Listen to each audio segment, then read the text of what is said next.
Ang una og labaw sa tanan sa atong mga hunahuna kinahanglan nga unahon nato ang dili makita nga gingharian sa Dios kaysa mga temporal nga makita nga mga butang dining kalibutana.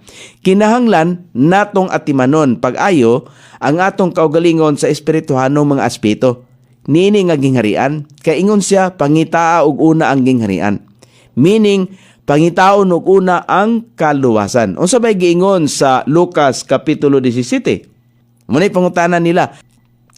Og sa diha nga siya gisukna sa mga Fariseo, kanus-a ang gingharian sa Dios gayod moabot.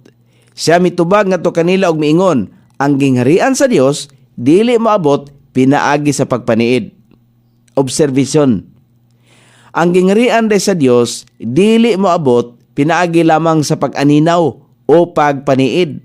Unsa may bote pasabot ni Kristo? Dire sa 21 iyang gipasabot, ni sila muingon tan-awa diri o tan-awa didto. Kay tan-awa ang gingharian sa Dios anaa sa sulod kaninyo. Do klaro kayo?